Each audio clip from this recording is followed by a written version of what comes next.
Greetings, beloved of my Father. Did you know that 7 days without prayer makes 1 week? Mandara Online Worship Platforms like to thank you for following and convocating with us on our online program. We still want to remind you that we do have our Power Hour, 6:30 a.m. every day as we receive the freshly bagged manna from heaven. Join us again on Wednesday as we have our midweek prayer. On Friday, we conclude the week with our Vespers as we listen to the beautiful words, the wonderful words, the words of life. And what are you waiting for? Please like our Facebook page, subscribe to our YouTube channel, and share our link to our friends, family, and those who call your friends. May God bless you.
Hello, boys and girls. Welcome back to this edition of the Fundamental Beliefs as we learn about how we can develop a closer relationship with our Lord and Savior, Jesus Christ. And we learn more and more and more about Jesus through the fundamental beliefs, which we glean from the Bible so that we understand the Bible better. We are on fundamental belief number 14 that talks about many parts in unity, many parts in unity. And what are we doing? We are using the body as an object lesson. Did you notice that you've got a head, you've got the hands, you've got the feet, you've got eyes, the nose, the mouth, and a lot of things make up the body, and they work together to make sure that your life is quite enjoyable. Wow, the book of Ephesians chapter 4 verse number 13 gives us the same imagery of a body. He said, like a body, we are parts of the body of Christ, and we work together in unison for the mission and the purpose of edifying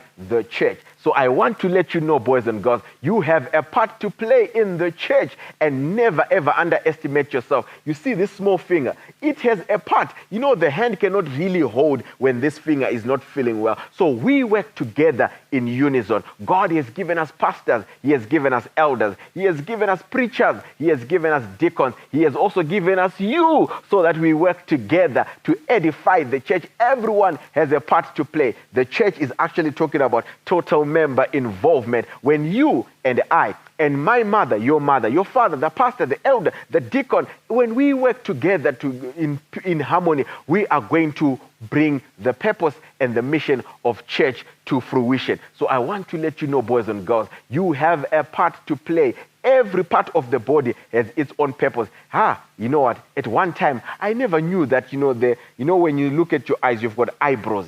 Eyebrows actually keep sweat from getting into our eyes. So when you remove the eyebrows, you might not know that you're actually putting yourself in danger. But the purpose of my example is just to let you know everyone has a part to play. God has given us various gifts, talent and skills, but all these work together in harmony in bringing the mission of the church. Some are pastors, some are singers, some just come to church to smile. Some are sons of encouragement. They encourage us to go along the way. Some just come to smile. Yes, I see those big smiles on your face. We all need each other for the mission and for the purpose of God to come to fruition and complete. So never ever look down on anyone, and don't look down upon yourself, because like the body has different parts, and all these parts work together for the fruition of how the body functions.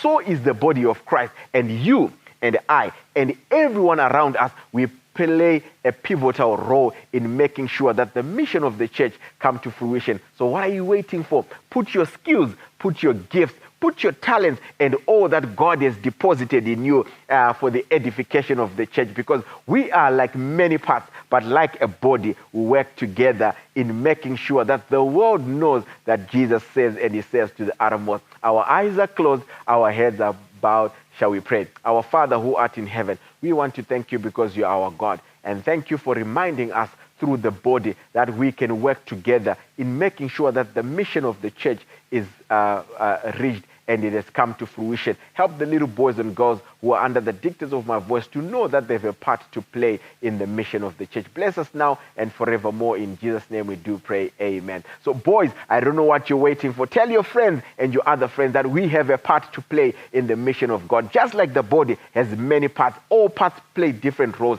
Your role is very critical in the growth of the church for us to grow in Christ. God bless you. Let's meet again as we learn more and more about Jesus. God bless you.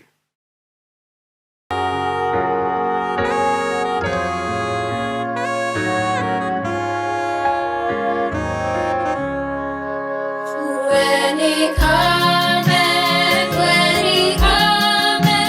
to make the wills do well, all is jewel, precious jewel, his love and his own.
chitima chekudenga baba takura vatende uya tiende kudenga icho chitima chekudenga takura vatende uya tiende kudenga chinoti gujuguju kwechi takura vatende uya tiende kudenga icho chitima chekudenga baba takura vatende uya tiende kudenga icho hachibhadharwi mari chinotakura vatende uya tiende kudenga icho hachibhadharwi mari chinotakura vatende uya tiende kudenga icho chitima chekudenga baba takura vatende uya tiende kudenga chinoti gujuguju kwechi takura vatende uya tiende kudenga chinoti gujuguju kwechi takura vatende uya tiende kudenga na driver wachona mweya mutende uya tiende kudenga na driver wachona mweya mutende uya tiende kudenga icho hachibhadharwi mari chinotakura vatende uya tiende kudenga na driver wachona mweya mutende uya tiende kudenga chinoti gujuguju kwechi takura vatende uya tiende kudenga chinoti gujuguju kwechi takura vatende uya tiende kudenga icho hachibhadharwi mari chinotakura vatende uya tiende kudenga driver wachona mweya mutende uya tiende kudenga chitima chekudenga baba chinotakura vatende uya tiende kudenga icho hachibhadharwi mari chinotakura vatende uya tiende kudenga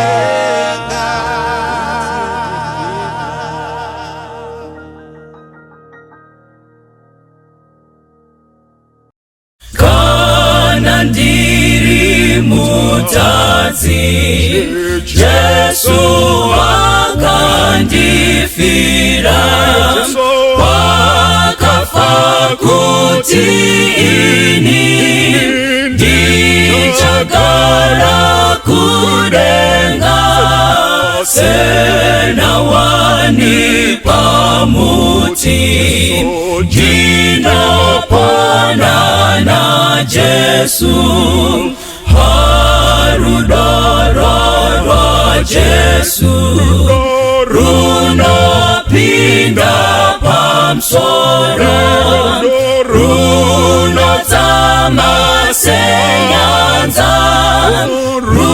runogara narini rudo rwakandiona apo ndiri kusada kana ndiri mutadzi ndiri kumuda Jesu kuda kwangu aziwa zvene urombo wangu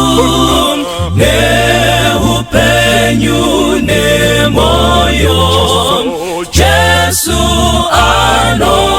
anochengeta neupenyu nemoyo Jesu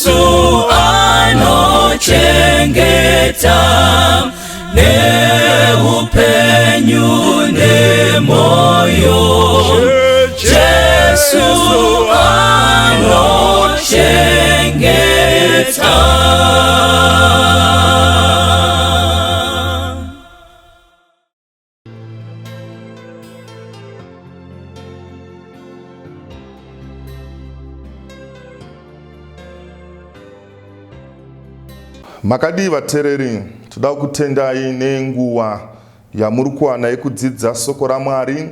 Neimwe nguva David anotaura, ndakafara panguva iyo yavakati handei kuimba yaJehovha.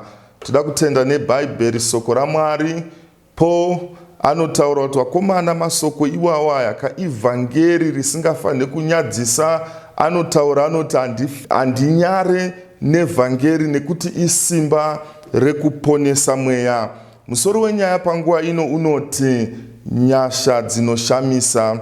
Pane nyaya yatichaverenga iri mubhuku raMatthew chapter 1 kubva pavhesi 1 kusvikira pavhesi 17. Ndichaverenga nekukasika. Bhaibheri inoti pavhesi 1, mazita amadziteteguru aJesu Kristu, mwanakomana waDavid, mwanakomana waAbhrahamu.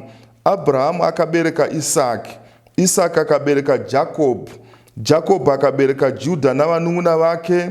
Judha akabereka Farezi naZara kumukadzi wake Tamari. Farezi akabereka Ezromu, Ezromu akabereka Aramu, Aramu akabereka Abinadhabhu, Abinadhabhu akabereka Nasoni, Nasoni akabereka Seremoni, Seremoni akabereka Boazi kumukadzi wake Rahabhu, Boazi akabereka Obhedhi kumukadzi wake Rute, Obhedhi akabereka Jesi, Jesi akabereka mambo David, David akabereka Soromoni kumukadzi waUria, Soromoni akabereka Rehobhoamu, Rehobhoamu akabereka Abhiya, Abhiya akabereka Asafu, Asafu akabereka Josafati, Josafati akabereka Joramu, Joramu akabereka Oziya, Oziya akabereka Jotamu, Jotamu akabereka Ahazi, Ahazi akabereka Hezekiya, Hezekiya akabereka Manasa, Manasa akabereka Amoni, Amoni akabereka Josaya, Josaya akabereka Jekoniya navanun'una vake nenguva yekutapwa kwavo Bhabhironi. Shure kwekutapwa kwavo Bhabhironi, Jekoniya akabereka Saratieri, Saratieri akabereka Zerubhabheri, Zerubhabheri akabereka Abhiudhi, Abhiudhi akabereka Eriakimu, Eriakimu akabereka Azori, Azori akabereka Zadhoki, Zadhoki akabereka Akimu, Akimu akabereka Eriudhi, Eriudhi akabereka Elieza, Elieza akabereka Matani, Matani akabereka Jakobho, Jakobho akabereka Josefu murume waMaria, iye akabereka Jesu anonzi Kristu. Naizvozvo marudzi ose kubva kuna Abhrahamu kusvikira kuna David aiva marudzi ane 14. Kubva kuna Dhavhidhi kusvikira kuna kutapwa Bhabhironi marudzi ane 14. Kubva pakutapwa Bhabhironi kusvikira kuna Jesu Kristu marudzi ane 14. Dai Mwari angakomborere kuverengwa kwemasoko ake. Musoro wenyaya sezvandataura unoti nyasha dzinoshamisa. But kune vanhu vanga vakateerera ndichiverenga vanogona kubvunza kuti why pastor muri kuverenga genealogy? Chii chinotibatsira pagenealogy? Paul anotaura kuna Timoti rugwaro rwese rwakafuridzirwa nemweya waMwari runobatsira pakudzidzisa, pakurayira nepakuranga kuti munhu waMwari akwane. So mubvunzo wandinawo ndewekuti chii chinogona kutikwanisa pakuverenga genealogy? Genealogy mazita acho ane kamonotoni because ari foreign kwatiri. Dai anga ari mazita echikaranga, zvimwe kuda tingadai tichiverenga tichiflowa. Kuna vanhu vakawanda vanoti pastor ini ndaverenga bhaibheri rese, vamwe vanototi ndaverenga katatu. But I've noticed kuti vanhu vanoti vakaverenga bhaibheri rose pavanosvika kumabhuku ane genealogy akaita saGenesis, Chronicles nebhuku raMatthew vanojamba machapters anotaura nezvegenealogy because mazita acho anonetsa kupronounsa. Vamwe vacho vanogona kuti chii chatinodzidza kubva pagenealogy? Ndangoya kuzotaura kuvateereri kuti genealogy inogona kunge iri useless, isinga make sense kuna vanhu vakateerera. But kumuJudha pane vhangeri rakadzama rakadzika ratoda kuti rapanure panguva ino tiri kutarisa musoro wenyaya unoti nyasha dzinoshamisa. Tikatarisa mukati mebhaibheri muOld Testament tine mazita atisinganzwe nezvavo mazita akaita semazealots, maessens, mascribes, Sanhedrin Council, vafarisia nemasedhusia. Mazita aya tinotanga kuzoanzwa nezvawo muNew Testament. Regai nditaure nditi bhuku rekupedzisira kunyorwa muOld Testament harisi bhuku raMalaki, ibhuku raEzra neHemia. Anonzi maMasorete scholars pavaisa mabhuku emubhaibheri vaitarisa thing. Actually matheologians akawanda vanototenda kuti bhuku rekutanga kunyorwa mukati mebhaibheri ibhuku raJob, and akanyora bhuku raJob akanga ari Moses, but tiri kuona bhuku riri kutanga ibhuku raGenesis. Saka vaitarisa thing Pentateuch, mabhuku ekutanga voisa paside, Genesis, Exodus, Leviticus, Numbers, Deuteronomio, then masongs nemawritings pavo voisa major prophets nemaminor. But pamadetsi chaiwo ibhuku raEzra neHemia ndo bhuku rekupedzisira muOld Testament. Kundonobata bhuku raMatthew pane 400 years of silence. Panguva iyoyo iyi Mwari akanga akanyarara, ndo panomuka varume vakaita sevafarisi vandataura nezvavo, masedhusia, Sanhedrin Council, mazealots, mascribes. So chii chavaiita? Varume ava vaiparidzawo pamusoro pesoko raMwari. Vamwe vacho vakanga vakamaster bhaibheri. Ndo nguva yavanoraiza varume ava. Saka chinhu chinonzi genealogy chandataura nezvacho kumaJudha chinhu chiri very important. Vangakanganwe zvimwe zvinhu zvese, but avakanganwe genealogy. Zviri nani varegedze kuverenga bhaibheri rese, but genealogy vaiverenga nekuimaster. Why? Yaivatondedza again ndangariro dzemwoyo. Vakaenda kuna Abrahamu, vaiziva kuti Abrahamu akanga ari baba vendudzi. Vakaenda kuna Abrahamu vaiziva kuti Abrahamu akanga iri shamwari yaMwari. Kuna Adamu vaiziva kuti Adamu ndiye akanga ari baba vendudzi. So bhaibheri, soko raMwari, rinobuditsa pachena kuti soko iri raikosheswa kumuJudha wese. Even tradition yavo kuti munhu mukwasha azikanwa kuti mukwasha ane hunhu. Chimwe chinhu chavaida kuziva ndechekuti anoziva here nhoroondo yekurudzi rwavo, even nhoroondo yegenealogy kubva kuna Adamu.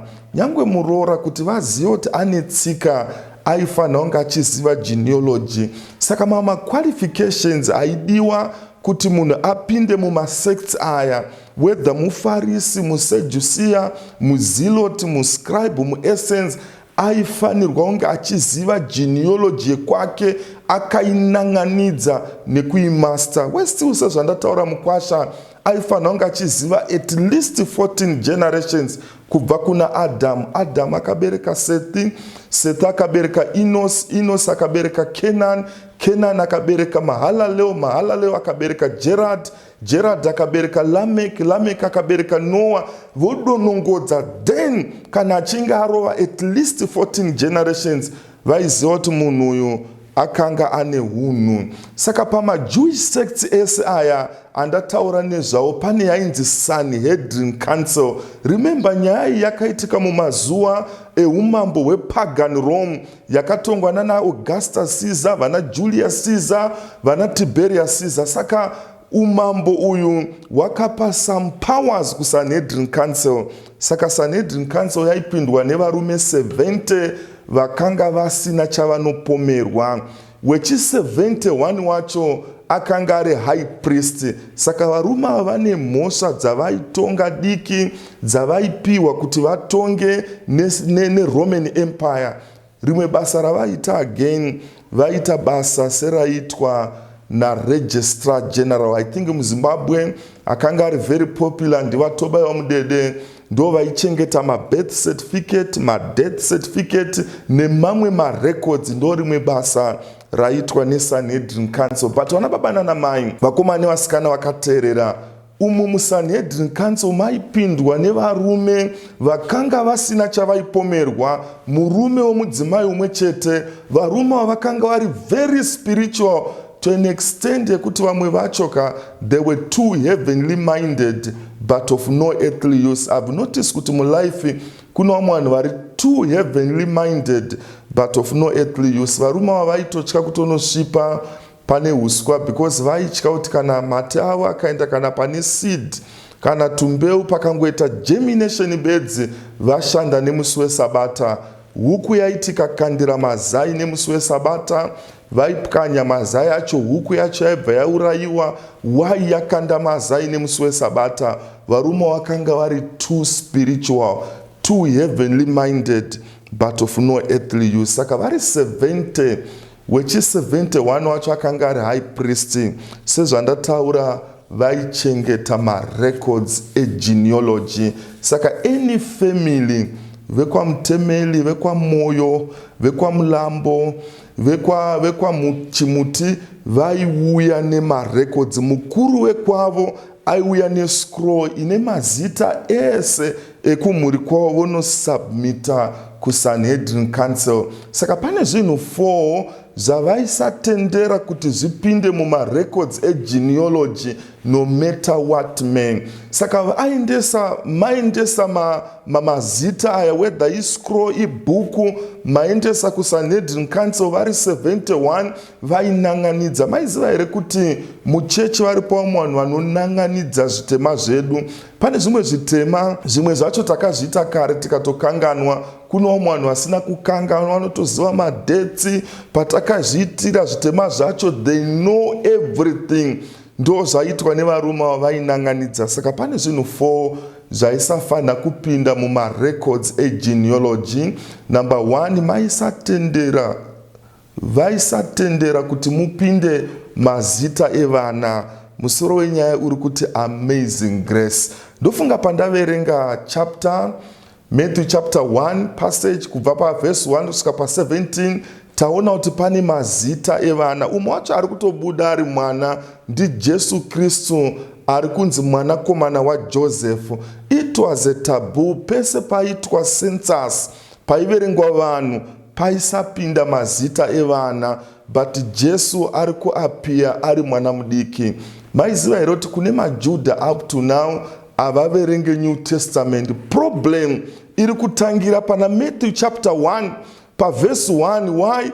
Pane mamwe mazita avari kufungidzira ivo kuti aisafanirwa kupinda mumarecords egenealogy. Mazita aya arimo, ende patone zita rekutotanga ravari kuona izita raJesu Kristu ari kuapia semwana mudiki. Ndanguya kuzotaura kuno vanhu vari kuteerera, vana vadiki muumambo hwekudenga vanodiwa. That's why Jesu achitaura, regerai vana vadiki vauye kwandiri nekuti umambo hwekudenga ndihwo hwakadai. Inzwai vana baba nana mai, kune vamwe vanhu vasvika papoint yekutika vanofungidzira kuti vana havana chavanokontributa mukati meupenyu. Even vabereki vari pano hapana chakaipa kubvunzawo vana kuti vana munozoona sei. Ameno as a family mune maprojects amunawo, kungobvunzawo advice yevana. Vana varimo mumarecords egenealogy. Jesu ari kungoedza kungoparidza kuti vana kunyange muumambo hwekudenga vanodikanwa. That's why Jesu achitaura achiti feed my lambs. Focus yake haisi kuwaidza kura bedzi dzamachuwa, ari kufocusawo again kuma lambs anova vana vadiki. I've seen maprograms mamwe edu echechi, focus yakawanda iri kuvanhu vakuru. Vana vadiki vanogona kunzi vaende pamuti vanodzidza ipapo zvimwe kuda pari kufuna, ende ticha anogona kusarudzwa masikati iwawo, but maprograms evakuru anenge ari well structured. So pamadzitete guru aJesu Kristu vana vadiki vari kuapia. That's why manzwa pandaverenga soko raMwari riri very clear. Ningi akabereka ningi, vana vari kutaurwa nezvavo, which means vana muumambo hwekudenga vanodikanwa. Number 2, pamarecords egenealogy paisafanira kuapia mazita evakadzi, because kumuJudha madzimai akanga asiri chinhu. Pane vhesi rakanyorwa naSolomon achitaura kuna Proverbs kuti awana mudzimai awana chinhu chakanaka. Sex yakashandiswa ipapo apa, it's actually neuter gender. Nekumwe kutaura haasi kunzi munhu, but zviri kunzi awana mudzimai awana chinhu, because paculture yechiJudha vakadzi vaisaverengerwa sevanhu. actually mujudha aiti kana achinamata introduction yemunamato aisimudza ruoko oti Mwari ndoda kutendai kuti hamuna kundita mukadzi kana muedheni. Ndo yakanga iri introduction yemunamato. Maiziva here kuti vakadzi vaisatenderwa kunamata nevarume, vainamata kwavo vega. Vakadzi vaisatenderwa kutaura anything kuchechi, nyangwe amen zvayo, whatever zvavaida kuziva vainobvunza varume wavo kumba. But Jesu mumarecords egenealogy ameno kune vanga vakateerera mambonawo here mazita, Maria arimo, Ruthi arimo, Rahabhu arimo, Bethsheba ataurwa nezvake arimo mumarecords egenealogy. Zviri kupangidza amazing grace. Ndinoziva pasi chigare vana namai vaisakonsidwa sevanhu again, vaisatenderwa kugara kana pacheya. Varume ndo vaitenderwa kugara pacheya. Even vana namai vaiti kana vachiendesa food kudare vaisatenderwa kusvika kuna nababa kune vanhu, vaisvika halfway, then vana baba ndo vaizotsvaga baba wechidiki otora chikafu chiya. Maiziva here kuti huku yaiti ikaurayiwa zvese zvaidyiwa nababa vakanga vane laki vana namai vaiseva nesupu. Why vana namai varimo mumarecords egenealogy? That's amazing grace. Sezvandataura bhaibheri remajudha, even up to now vari kuIsrael, they don't read New Testament because chapter 1 ine mazita evana, chapter 1 ine mazita evakadzi. But iye Jesu achitaura kubudikidza naPaul anoti akusisina murume, akusisina mukadzi, tese tava chinhu chimwe chete pamberi paJesu Kristu.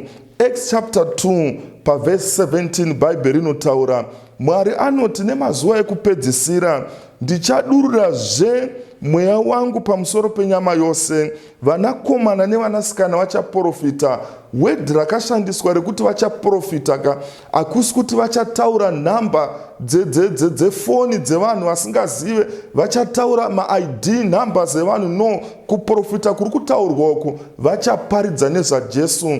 Kupupura nezvaJesu ndo mweya wekuprofita. In other words, zviri kunzi vakomana nevasikana vachaprofita mazuva ekupedzisira. Saka Jesu mazita aya ari mumarecords egenealogy ari kudemonstrata kuti vakomana pamuchinjikwa, murume nemukadzi chinhu chimwe chete. Maiziva here kuno vanhu vakateera kuti vanhu vekutanga kuparidza kuti Jesu amuka vakanga vari vakadzi. So vakadzi varimo mumarecords egenealogy. That's amazing grace.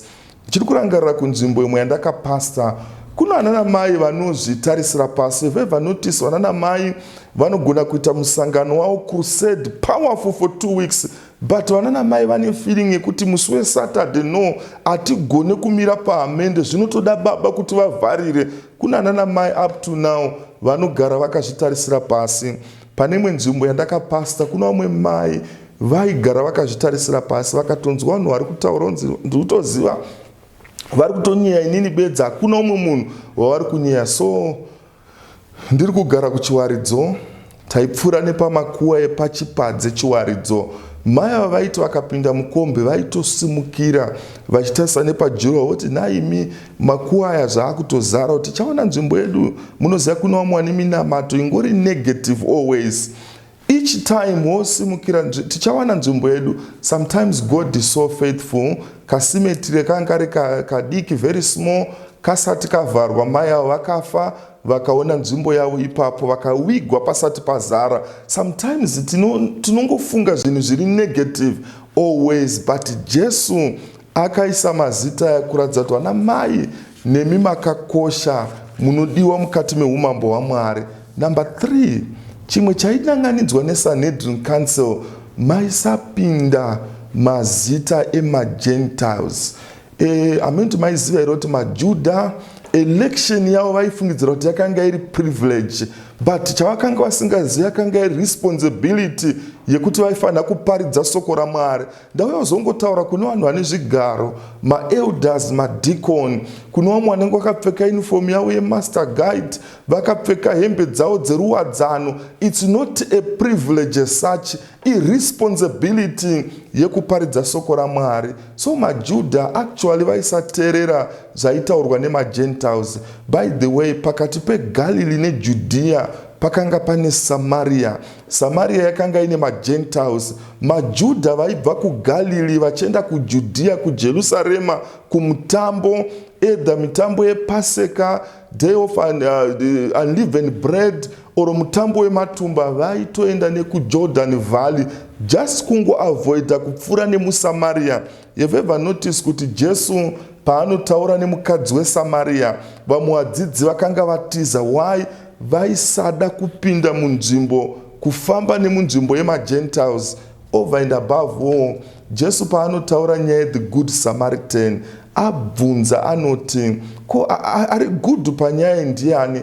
Vaisakwanisa kupronounza zita kuti muSamaria, vakangotaura nepronoun kuti iye akamubatsira. Pampa nehatred. But chinoshamisa, nyasha dzinoshamisa dzandaona pana Matthew 1 verse 1 to 17, ameno mambona heroti pane mazita emaGentiles. Umwe wandaona ndi Ruthi, umwe ndi Rahabhu. Jesu adangoparidza kuti hazvina basa uri mubuja, uri mukaranga, uri mushona, mundevere, mundau, pamuchinjikwa tiri vanhu vamwe chete. I've noticed kuti kunyange munyika yedu yeZimbabwe kuna vamwe vanhu vanogona kuvengana. Kune mamwe mashona anogona kutadza kuwirirana nemandevere. Kune mamwe mandevere anogona kutadza kuwirirana zvachose nemashona, to an extent yekuti marudzi andatauraya, kuno umwe akarota achitaura language yeumwe, ndobva amuka makuseni, ndobva ageza mazino, ndobva akuchukudza mukanwa, ndobva ati I will never ever speak language yakadai. Ese mazita aya ari mugenealogy. Mune maGentiles, vamwe vacho havasi maJudha. Jesu adangoparidza vana baba nana mai, pamuchinjikwa tiri chinhu chimwe chete. Mumarecords egenealogy maisatenderwa mazita evatadzi. Have ever noticed kuti mwana 1 akagona chikoro, unonzwa vanhu vachitaura kuti vekwaningi vanogona, vakomana 1 akangochata, unzi aiwa muri yekwaMupofu vana vaye vanochata. 1 akangoita gororo bedzi, muri yese inolebhurwa nekuda kwemunhu 1. Saka zvavaita, vaibvisa mazita ese evatadzi. Chimwe chinhu chandaona mumarecords egenealogy ndechekuti Jesu vamwe vacho vaakatendera kuti vave madziteteguru ake, vapinde mulineage yake, they don't deserve. Vamwe vacho vakomana vakanga vane utsinye hwamusati mamboona. Vamwe vacho hazvitogone zvoti kurunzi dai wainzi usarudzeka. That's why muchiona kuti kuhama dzedu dzese, handi vese vatino introduce, vamwe vacho tinovajamba. Why? Vanonyadzisa rudzi. Mukatasa even pagenealogy yaJacob, vana vaJacob, kuno umwe asipo anonzi Dan. Zvavaita, whoever wavaifungidzira kuti aigona kunyadzisa rudzi vaimubvisa mumarecords egenealogy. Saka but ndichitarisa Amazing Grace, pane mazita andaona anana sekuru nana mbuya vaJesu vasingadeserve. Umwe wacho ndi Judah. Can you imagine Jacob anga ane vana 12. Mukoma Reuben vakanga vari nice. Endai munocheka, even vaenda kuDotani, munhu aida kuparadza Joseph akanga ari Judah, ndiwo kusuggesta kuti ngatimuurayei. But mukoma Reuben vakanga vari nice, vari kuchengetedza mwana. And after all, just because anga ari first born, ndiye aifanira kunge ari mulineage yaJesu. But Mwari anotora number 4, Judah, akanga ane utsinye, ane rafu. Imwe time anzwa kuti hanzvadzi yake yarepwa, akanouraya mambo weko, akaparadza, akacheka misoro, akapisa dzimba. But ndiri kuona Judah ari kumirira lineage yaJesu. Amazing Grace. Judah anga ane vana vake 3. Wekutanga ndiye uya akanga akaroorwa naTamari, Mwari ndobva amuuraya nekuti Bhaibheri rinotaura kuti akanga akaipa chose. Wechipiri Onani ndiye wokurasira mbeu pasi, Mwari haana kufadzwa nazvo, ndobva amuuraya. Wechitatu Judha anoti kumuroora, handingakupe uyu achiri mudiki. Muroora akatsamwa ndobva aenda kumusha kwavo. Imwe time Judha akundonocheka makushe emakwai. Tama anomira mustreet anoita seunge chifeve, anorara naJudha, vanobereka mwana ainzi Farez. Pane kuti Mwari atore mwana wemutemo chaiye Shera, Mwari anodecide kutora Farez kuti amirire lineage yaJesu, which means nyangwe mugenealogy yaJesu mune maproducts eincest. Nyangwe Ruth wandataura nezvake, maiziva here kuti maMoabites, Ruth akanga ari muMoabite, maproducts eincest arimo mugenealogy. Kuno vanhu vakanga vane utsinye. Maiziva here kuti David anotora mudzimai akanga asiri wake, over and above all anouraya Uriah muHiti, anomutora kuratidza David akanga ari mhombe. Beside kuve mhombe, David ndiye anouraya vanhu vakawanda to an extent kuti Mwari anoti David hazviite kuti undivakire temberi, maoko ako akazara ropa, mwana wako Solomoni ndiye achandivakira temberi. Iye wacho ari kunzi maoko ako akazara ropa, akanga ari mhombwe, muurayi, emedhara, ari mumarecords egenealogy. Zviri kungoparidza amazing grace. Mugenealogy muno murume anonzi Manasa akanga ari muroyi, ndiwe kutanga nechild sacrifice. Aitora mwana achibata ndebvu dzababa onomukanda mudziva remoto, arimo mumarecords umu. That's amazing grace. Mumarecords egenealogy varipo vamwe vanhu vasingadeserve. Maiziva here kuti bhaibheri rinotaura nezvekuipa kwaLeah. Vamwe vese varume havataurwe nezvekushata kwavo, but Leah, she was so ugly. King James version inoti she had delicate eyes, crossed eyes, ane guma nemahobi negotsi. But iye Leah wekushata ndiye anobereka vana powerful, vana naReuben, Simeoni, Levi, Judah, Isaka, Zebulun. Rachel wekunaka ana majainzi akabereka. Maiziva here kuti iye mbuya Leah varimo mumarecords egenealogy, kwete Rachel wekunaka. Maiziva here kuti mbuya vaSolomoni, mbuya vaDavid, mbuya vaMoses, mbuya vaJesu Kristu ndiye Leah wekushata. Amen kuti wakanyanya kushata zvakaita sei zvekuti Jesu Kristu angatadze kukugashira. Amen kuti wanyanya kuita mhombwe yakaita sei, wanyanya kuita muurayi yakaita sei zvokuti Mwari angatadze kukugashira. Mugenealogy mune mazita asingadeserve arimo kushowa amazing grace. Munoziva here kuti kuna vamwe vanhu pano vanogona kuchata, iwe uri best friend, wotadza kukwana mubridal team. Reason zvimwe kuda face yako inogona kurasisa chimiro chako chaicho chaizvoti munhu ari kuchata anogona kuti shamwari kuti ndiinclude yazviite, woita songe wapromote, wangonzi uchamanaja madrinks. Have you ever noticed kuti nyange munhu akatanga kambani yake zvimwe kudawo pareception ada kuisawo munhu anobwinyisa kambani yake, zvimwe kuda mudzimai anenge achinyemwerera macustomers achiuya. But Jesu, kuna vamwe vanhu vacho vari ugly, vakanga vasina chimiro, mhondi, makororo. Kuna vamwe vainyeba. Muchiri kurangarira Abrahamu achinyeba kuti Sara iye hanzvadzi yangu, iye akanga ari mudzimai wake.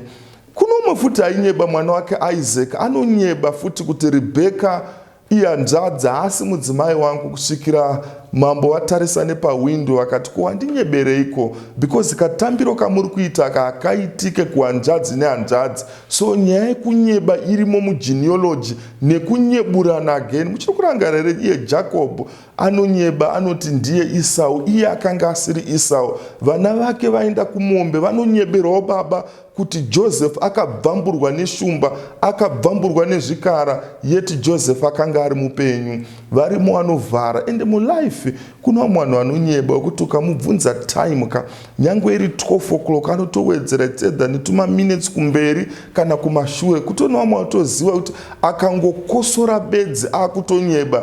Koita vamwe vanhu makuhwa varimo, vakanga vane makuhwa mugenealogy, varimo mumarecords. Manase wandataura nezvake, child sacrifice, akanga ari muroyi. Ndiye murume tradition inoti akatora Isaiah ndobva amucheka into 2 pieces. Tradition again inotaura kuti murume uyu akanga ari so cruel. Amusati mamboona zvakadaro, but arimo mumarecords egenealogy. That's amazing grace. Kune musikana akanditeerera zvii zvawakaita zvokuti Mwari anogona kutadza kuregera mukomana amenoti chii uri kuti ndachapwatidza pastor, I don't think kuti Mwari anogona kundiregera. Ndibaba wari kuti pastor mungataure henyu but ini ndambopefoma kungoti mudzimai haana undibata but zvitema zvangu zviri kumberi hazvichadzokere kumashure. Ndangouya zotaura genealogy yakazara nevatadzi. Kuno umwe akanditarisa nesmall house. Solomon akanga ane madzimai 700. Madzimai 700 aiva double crosser nemaconcubines 300. All in all akanga ane vakadzi 1000. Solomon mukaenda kuna muparidzi wane anoti hakuna chandakavanzira meso kana iri food yenguva iyoyo. Akadya mabwadabwidibwa, magrivodu, kafu, tsibwaribwa. Pamusha wake pane maplants, I don't know matypes akawanda sei emaplants. Munoziva mukaenda kune dzimwe nyika ndo pamunoti muZimbabwe muno matina mafruits akawa. Mukaenda kuAsia kune mamwe anenge maapple. Amusati mambotesta. Solomon kuna muparidzi 1 anotaura kuti hakuna plant yakanga isiri payadhi yake, and anotaura hakuna chandakavanzira meso, which means mafiri menguva iyi akaona Solomon. But Solomon anotaura mukupedzisira zvese hazvina maturo. Nebarika rake iroro arimo mumarecords egenealogy. Zvimwe kuda uri kunetsekana nesmall house 1 mune simba mumaropa enyenye. I don't know what is happening kwauri. Ndangouya zongotaura kuti wakomana genealogy ringoparidza kuti kana Mwari akaregerera ava anogona kuregerera. Haana kutsvaga vanhu vari special. As I have said, tina vamwe vatisingadi kutaura nezvavo hama dzedu. Zvimwe kuda vamwe vacho vakaremara. Zvimwe kuda vamwe vacho vanotinyadzisa zvavari. Yes, we are quick to say this one mukoma wangu doctor, ndine mwanzvadzi yangu nesi. Kweta vamwe vatisingadi kuti vanhu vazive nezvavo. Ivo vacho vasingaite, Jesu akavatora varimo mumarecords egenealogy. Toenda kupoverty chaichai. Maiziva here kuti Joseph naMary vakanga vari very poor. Even mode of transport yavari kushandisa even vachitiza kuenda kuIjipita mode of transport mbongoro yevanhu vasina mari. So varimo vamwe mugenealogy vakanga vari useless and vaibva kuNazareth. Zvimwe kuda ndo ghetto yekupedzisira yemumazuva aJesu, because macalculations vaidzidza prophecy. Zvimwe kuda vasikana vekumadheudheu vaitotarisirawo kuti icho anangobata pamwiri kuti zvimwe kuda ndakabereka Mesaya, but Jesu haana kudaro. Vakanga vari useless. Wanyanya kuita murombo zvakaita sei kuti Jesu anotadza kukuponesa. Genealogy yakazara nenyasha. It's very unfortunate. Kune vanhu vakaita seSanhedrin Council vanonongodza zvitema zvevanhu vachitaura kuti haite. Ndangouya kuzotaura kuti wakomana kumira kwatakaita whether uri kumbawo nemudzimai wako, amazing grace. I always say dai zvaivhotwa kuti baba anhingi namai nhingi munoona vakafitana here. Vamwe by the way hamuna kutombofitana unaye because it's amazing grace. Inyasha dzinoshamisa. Vamwe vana vatinavo dai zvaivhotwa kuti vana ava munoona vachifita here baba ava oro mai ava, tingadai tisina. Tinavo. Why? It's amazing grace. Dai Mwari angatikomborere tingazive kuti no matter tingatadze zvakaita sei, Mwari anogona kutiregera, because kana akambozviita anogona kuzviita. Ngatinamatei. Baba wedu wekudenga, tinokutendai panguva ino. Tinokutendai negenealogy ingagone kuita seunge inobohwa kune vanhu vakateerera, ine monotoni. Chii chatinodzidza? Toda kutendai matiudza Mwari kuti imo mugenealogy mune nyasha huru dzamakaita. Muna ana baba nana mai vaisadeserva zoti kuri kunzi dai taimechanisa madziteteguru. Kune vamwe vacho vaisafanira kunge varimo. Muri kuedza kuparidza Mwari kuti no matter zvitema zvipi zvatakaita, because vatinoverenga nezvavo nevamwe vatisina kutsanangura vakaita zvinorova, asi makavagashira. Pamusoro pekuvagashira makavatendera kuti vave madziteteguru enyu, kuratidza nyasha dzinoshamisa. Tinakutenda nana baba nana mai, vakomana vasikana vari mudzimba vari kuda kukusarudzai. Munotaura kuna vose vakakusarudzai Jesu, makavapa simba rekunzi vanzi vanakomana nevanasikana vedenga. Vapei simba rinobva kwamuri. Tinotenda nezita raJesu ndonamata. Amen.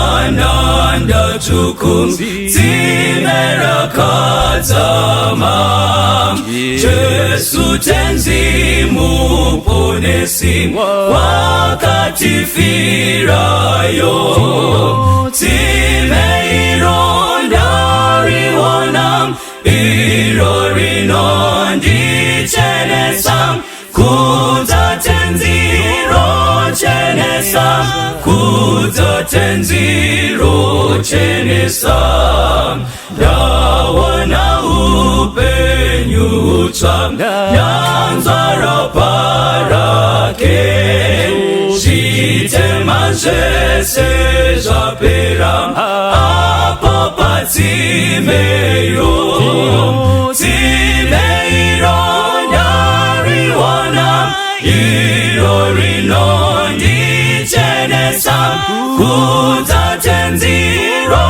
chenesa Kuza tenziro chenesa Ndamuganda itwa mucha Nembiri yedenga Nemoyo nengu chena Na Kristu mandiri Timeironda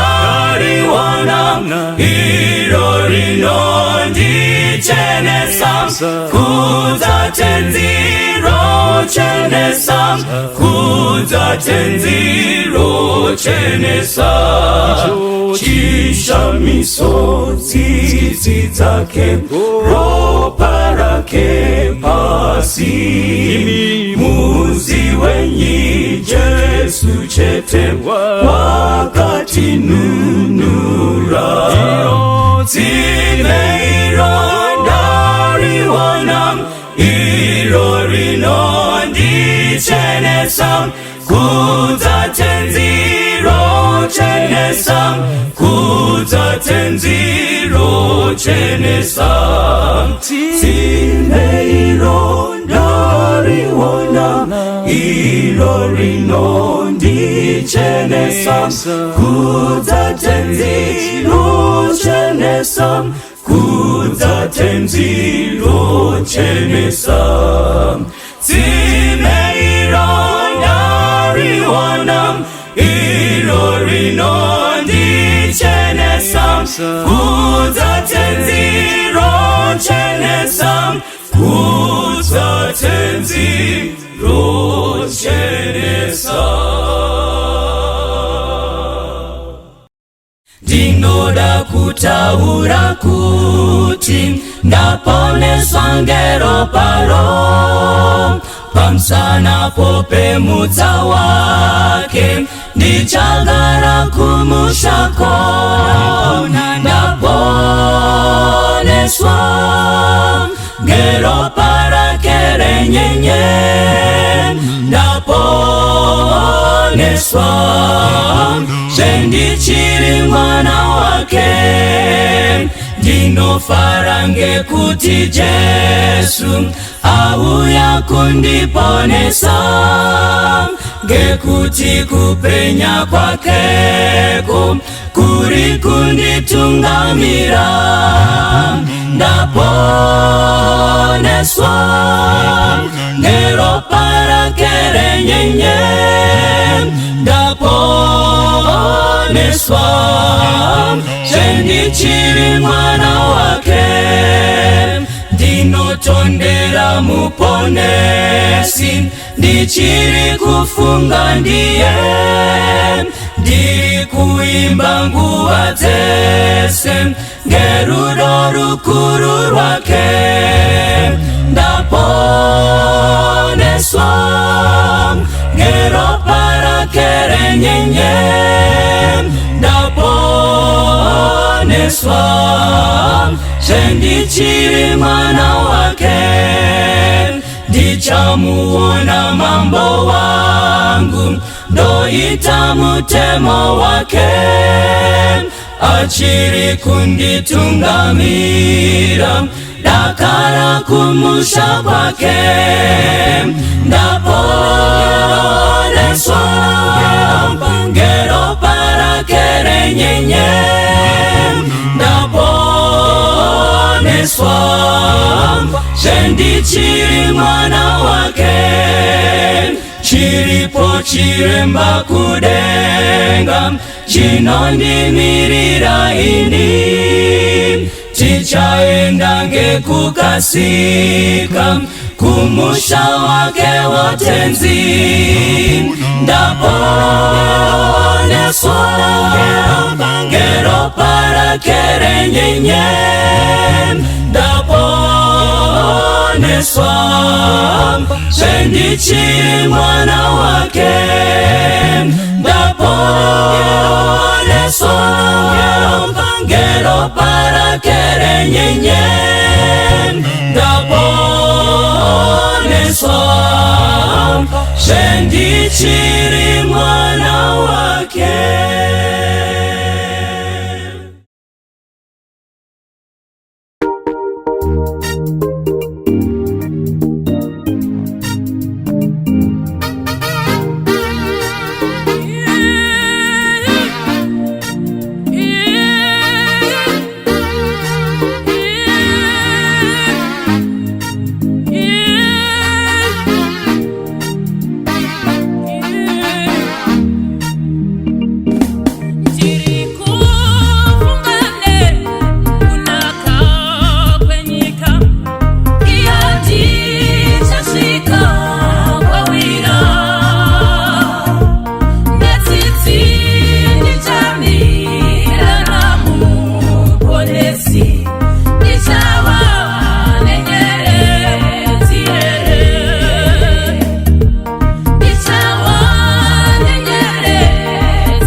Tomuka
mumane rusuku